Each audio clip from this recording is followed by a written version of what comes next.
Now, for more on the new attacks, we're joined by two guests. Sourabh Gupta, he's with the Institute for China-America Studies. He's a senior Asia-Pacific International Relations Policy Specialist. And we're also joined by Victor Gao, Chair Professor at Soochow University. Gentlemen, thank you very much both for your time. Sourabh, let's start with you. This attack was well flagged, in terms of a retaliation for the attack just 2 weeks ago in Kashmir. How dangerous is this escalation? Oh, of course, it is very dangerous. I mean, they're both nuclear-powered neighbors. They're next to each other. Pakistan doesn't have sufficient strategic space per se, so it's always fearful of what a conventional attack from India might look like, and so the situation can escalate really fast.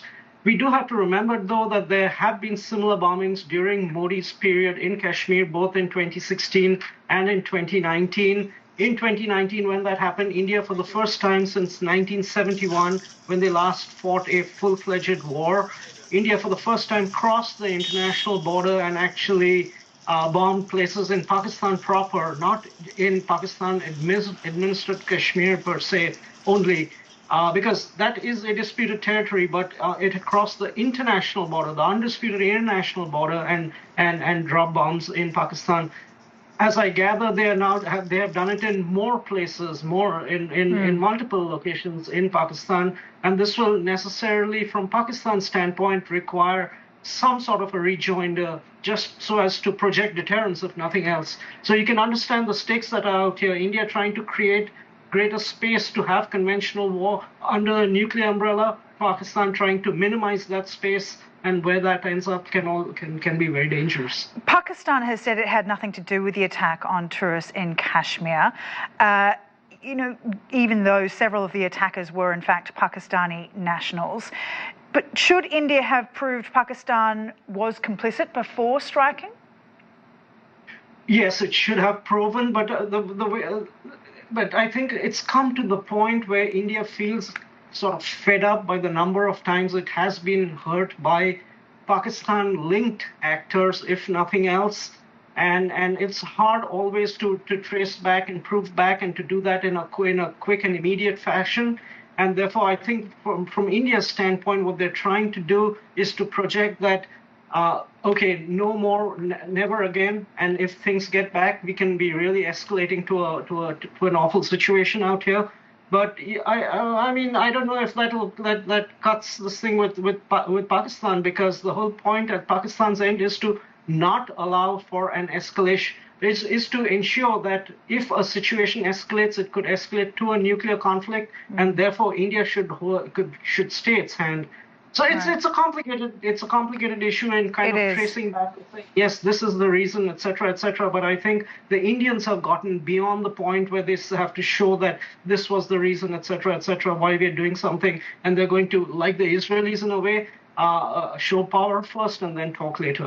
It's a complicated situation, and also there's a lot we don't know at this point. But Victor Gao, to you now, India has accused Pakistan of being involved in the attack, and Pakistan, as I mentioned, has called for an independent investigation. It's been reaching out to world leaders to intervene. Iran was one of them. Who do you see as playing a role here? The UN, the US, or could China play a role? Thank you very much. I think what is happening between India and Pakistan is of global concern, and the timing cannot be worse.